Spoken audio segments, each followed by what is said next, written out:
Cyphers. We used to be called sorcerers, a rare breed of being that could wield mind-controlling powers.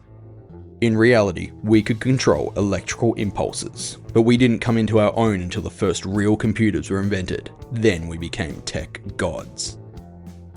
While we are still at an advantage to most, even those days are past now. Now, we're a curiosity in a world where tech bridges all the gaps and has mostly replaced magic. My name's Ulf Whitlock. I'm one of a small number of people who has inherited the powers of the Cyphers. I'm also a hunter. I track down criminals for the government and that juicy paycheck. I even have my own badge. I take on all types: orcs, elves, goblins. Shoot first, ask questions maybe. That's how Dad did it, it's how his dad did it, and I'm one for tradition. Welcome to the world of cybernetics and the punk. To my world of magic, blood, sweat and steel. Welcome to the Cyphers Edge.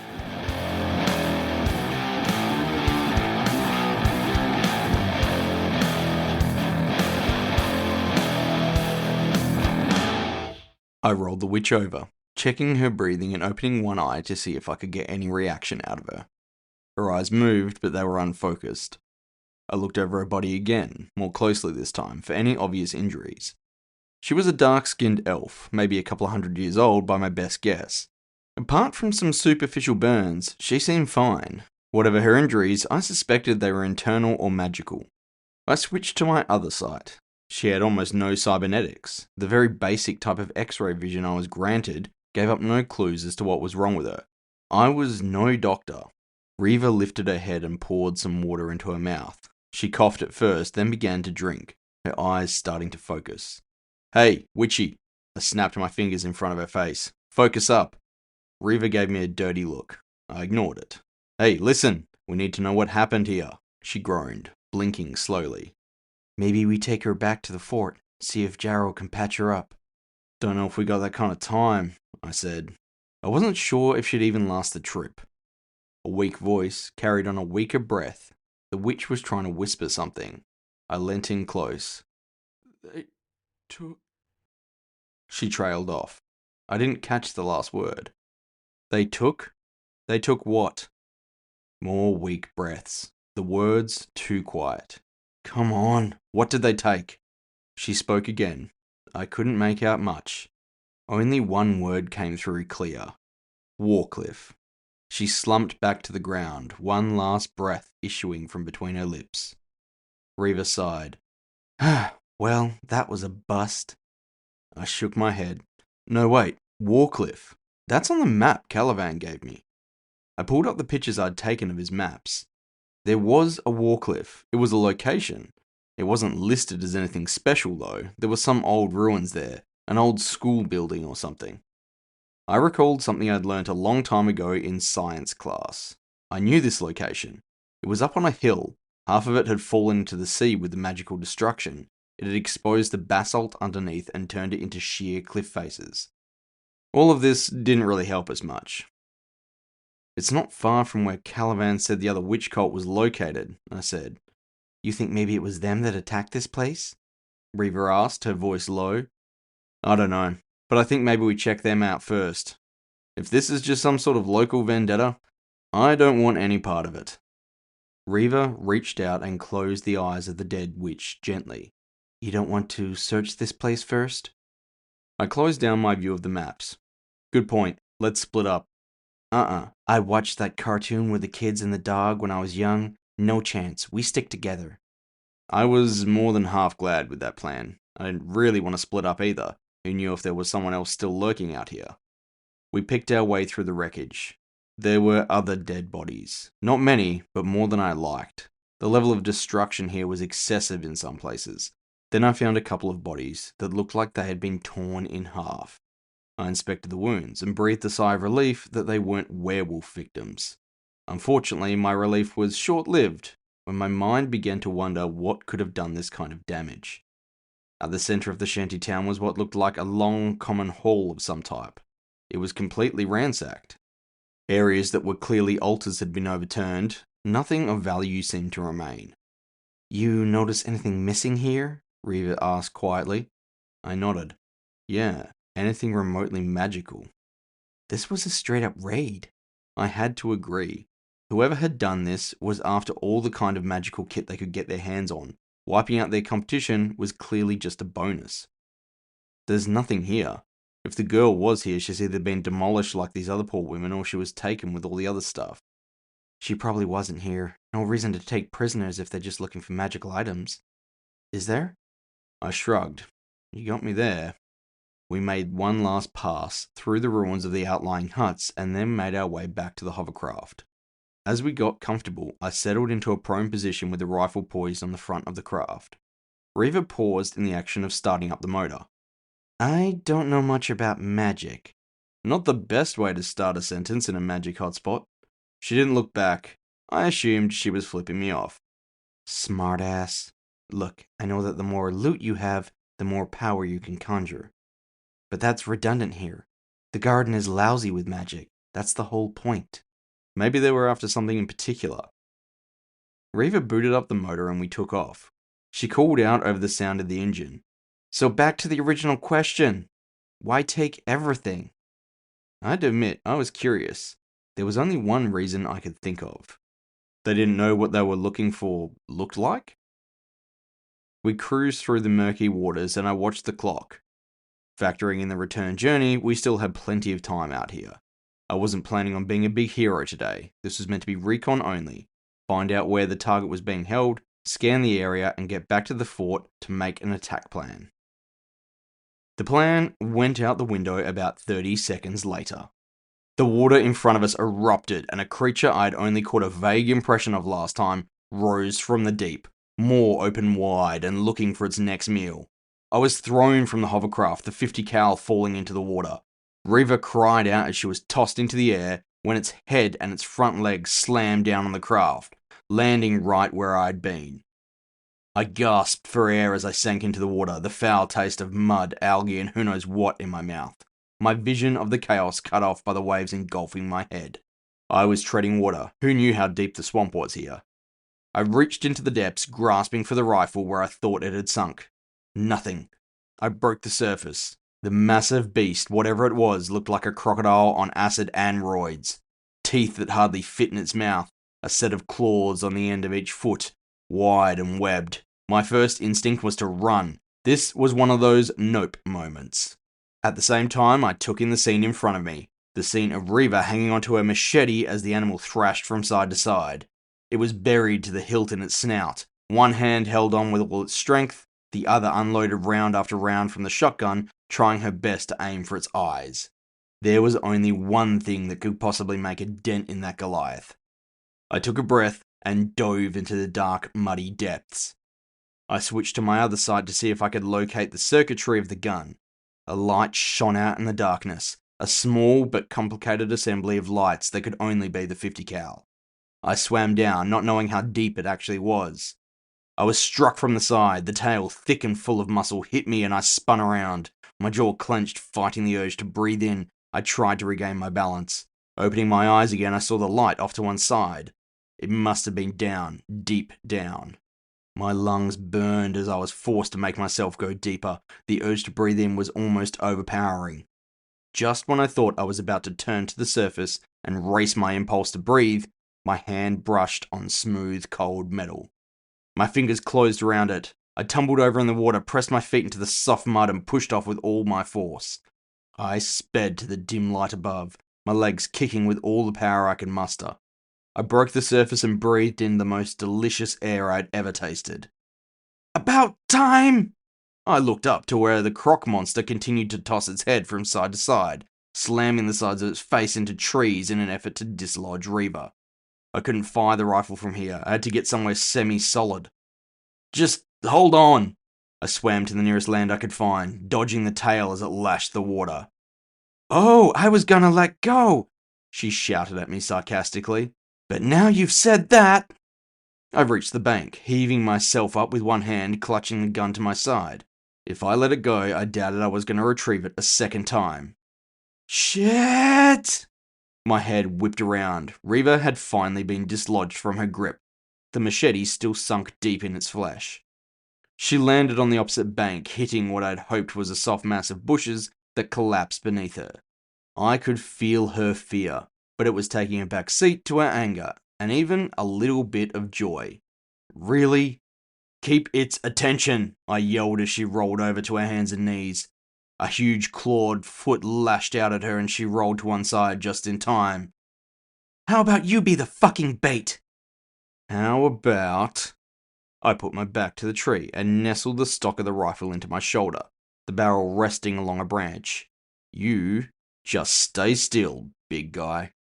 I whispered the last words to myself as I took aim at its dinner plate-sized eyes, black and glossy. I pulled the trigger.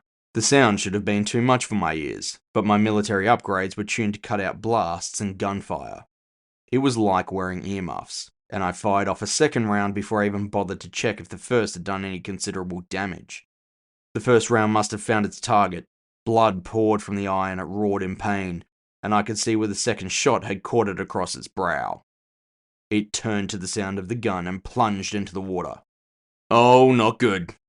I backed up, looking behind me to where a strip of firm ground disappeared into the trees. This wasn't a fight we were going to win. Reva, I think we should run. I couldn't see her, but I knew she was still nearby. Hang on! The head burst from the water on the bank, and the snapping jaws closed a mere hand's breadth from my face. Definitely nope. I aimed down the barrel, but not bothering with the scope, and fired 2 more shots. Its other eye burst into a mass of blood and jelly. It pushed back off the bank, thrashing wildly in the water.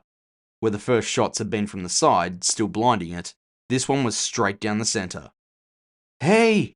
I turned, momentarily distracted. A claw lashed out and caught me across the chest, not going deep enough to severely injure me, but deep enough to draw blood. Ah! I rolled to one side and got to my feet. Looking around, I saw Reva jogging along the other bank, heading for the same stretch of land I had seen. She was carrying both our packs, somehow saved from the wreckage of the hovercraft. I slung the rifle over my shoulder and took off in the same direction. Hermes? She nodded. You go, I'll follow, I panted, catching up. The 2 banks joined and she tossed me one of the packs. Behind me, I could hear the sound of trees breaking and a large set of legs attempting to climb the bank. I didn't doubt it could sniff us out even without its sight. Ladies first! There was a moment where she seemed to slow down as she concentrated. Then she disappeared in a blur. I took off a split second after her. We ran out both our bursts, trying to put as much ground between us and the monster croc as possible. Well, that's that. We're screwed now. Reva panted as we slowed back down, and I looked around us at the unchanging swamp, trying to get my bearings. Never know. Maybe there's an old hermit out here that will find us and take pity on us. She looked at me like I was high. What? What? That's what always happens in kids' books. Must have got it from somewhere. I'm gonna die out here, she muttered to herself. I'm gonna die here with no beer and a delusional moron. I began looking up at the huge mangrove trees, their twisted branches intermingled and thick. We just need a vantage point. I need to find a landmark or something. Her eyes tracked my gaze up the tree. You're gonna climb that? Why not? We don't have any parachutes. I shouldered my pack and started to feel around for a handhold. Well, unless you've got a GPS that works in this hellhole. Wait! I cut her off. We should keep moving. Don't want that big guy. Just shut up and wait. I paused and looked back at her. What? Annoyance plain in my tone. She held up a finger to her lips, then cocked her head to the side as if listening for something. Hear that? I held my breath. Just on the edge of hearing. Was that waves? Reva read the thoughts I didn't try bothering to hide and smiled. She pointed in the direction of the sound. You said it was cliffs, right? On the coast? Yeah, I trailed off, listening. Sounds like waves on rocks to me. We pushed ahead, following the sound as it became louder. I looked over the maps while we walked and managed to get a rough idea of where we were, if not the exact position.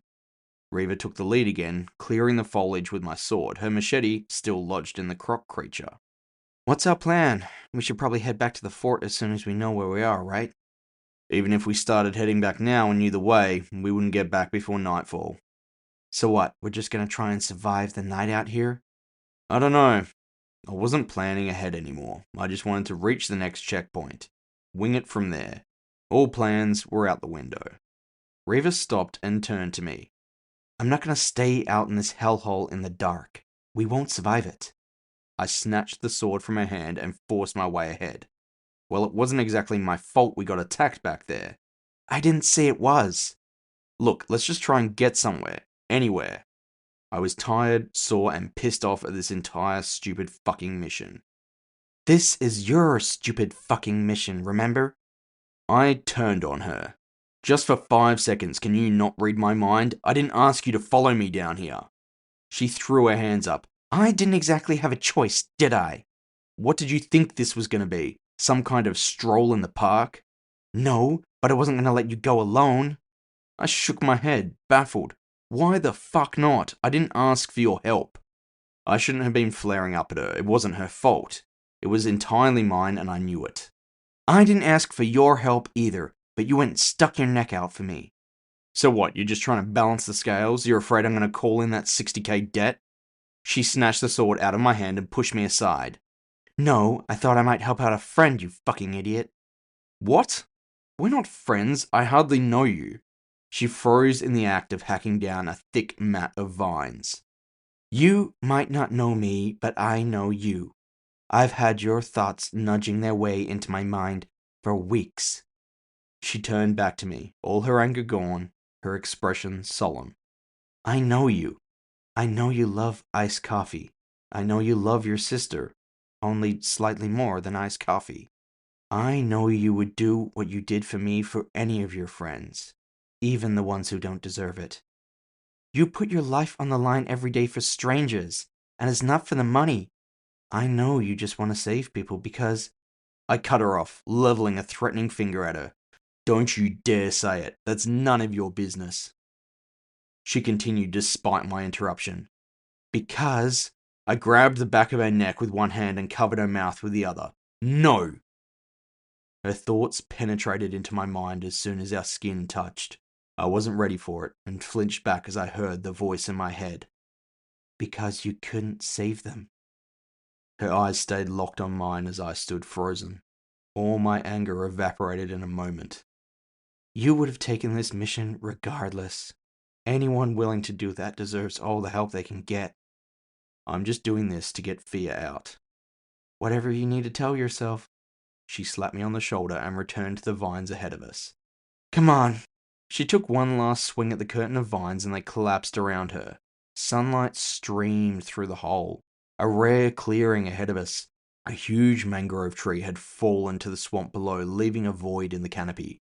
Far over the treetops beyond, the sound of the waves cut the silence. Why have you been bothering with all these questions if you already know all the answers? Reva stood still, her back to me. She tilted her head from side to side, thinking. I'd just been getting snippets, not full thoughts, really. Pieces of the puzzle were missing. It was what was driving me insane. It was like someone constantly whispering in your ear, but you could only ever catch every second word. You were ready to shoot me, I said, incredulous. Yeah, well, just don't push me to insanity again and I won't try and shoot you. She looked over her shoulder and tossed me my sword, smiling. Odd, really. It's more calm with you nearby.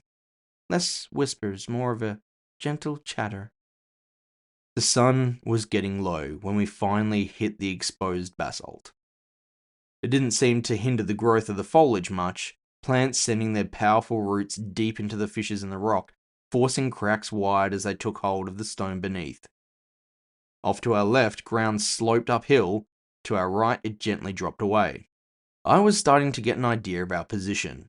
If my guesses were correct, and going up a large building we'd passed not far back, we must have been nearly at the coastline.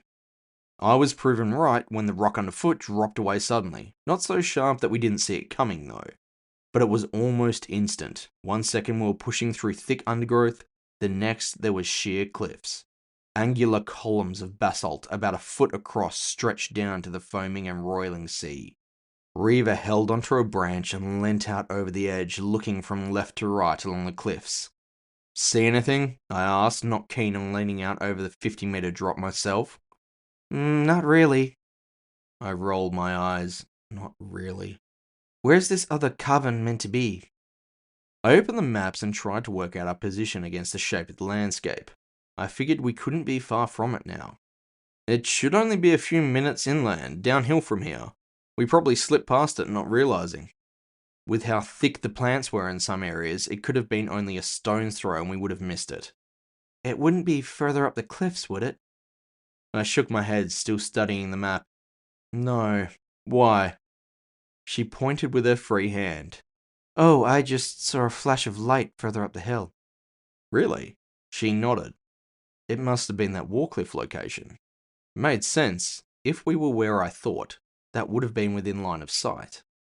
Something in me was urging me to go and investigate. I suppressed my curiosity. I closed the maps down. That was nothing to do with us. Let's head back down. The other coven can't be far. Riva narrowed her eyes, still looking up the hill, like she was waiting for another flash of light. You sure you don't want to go and check it out? I turned and began to march back into the trees. Not today. I could feel her curiosity. It mirrored my own, but I wasn't going off on tangents in this place. We needed shelter, and if we could find some shelter close to the other coven, its magical defenses might be just enough by being in close proximity to help us pass the night. Eventually, I heard the sound of Riva running to catch up. We took the same path back as we had coming this way, but this time we kept an eye out down the slope. I swapped to my other site occasionally to see if I could make out any signs of the settlement. Finally, a ping, lots of small motes of light in the ever-shifting magical fields that distorted my vision. We changed course. I slowed the progress as the signals got stronger. Small battery-powered devices. It was enough to triangulate the distance. I held up a hand as we slowed and motioned for silence. Well, as silent as we could be. I pushed aside a mass of leaves. The coven was much like the other one we had found.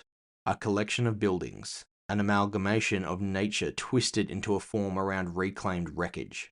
Unlike the other coven, it wasn't burning and torn into chunks though. It was quiet, and through my Cyphers eyes, I could tell it was abandoned. There's no one here, I whispered. Riva didn't reply, she just leant forward for a better look. I scanned the trees and structures around us. There was magic there. I couldn't tell what it was exactly.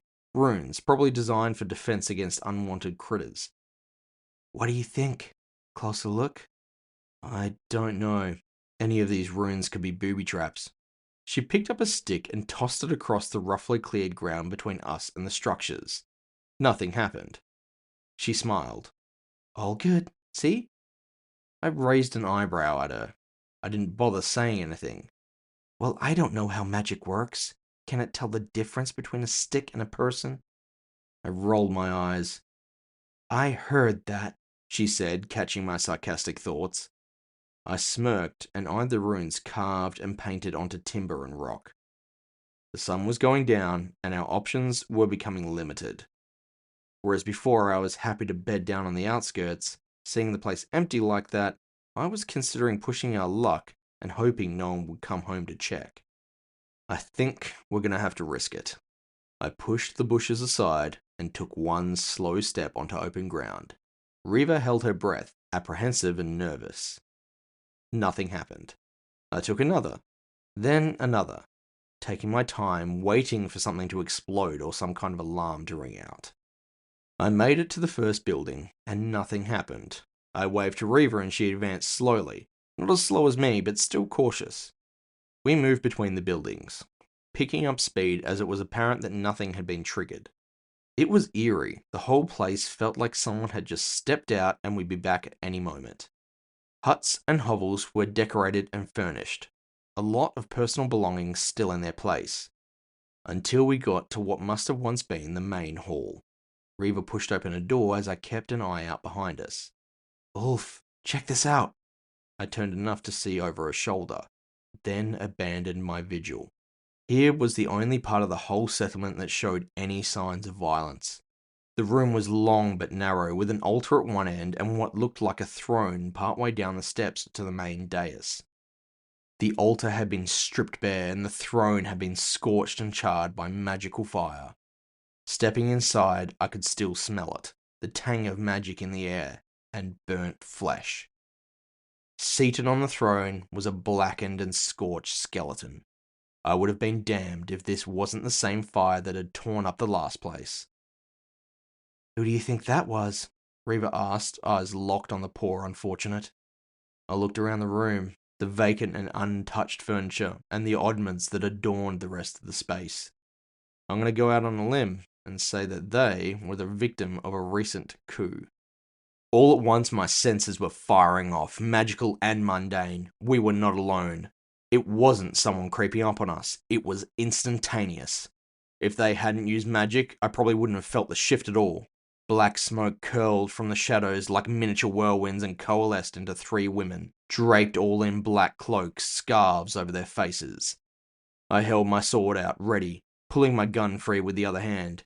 Reva was just as fast. She drew her guns and pointed them, one at each of the other 2 that I wasn't sighted on. A 4th figure spun up from the shadows beside the throne. She was tall, slender.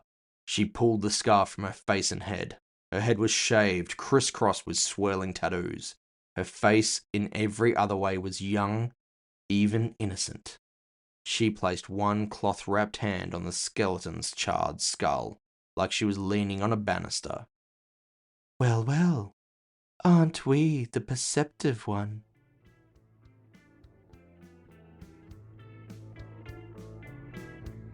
Thank you for listening to Cyphers Edge. Subscribe so as not to miss future episodes. New episodes uploaded every second Saturday. Script and narration by JJ Brandis. Music was provided by Cale McLeish. Copyright JJ Brandis 2025.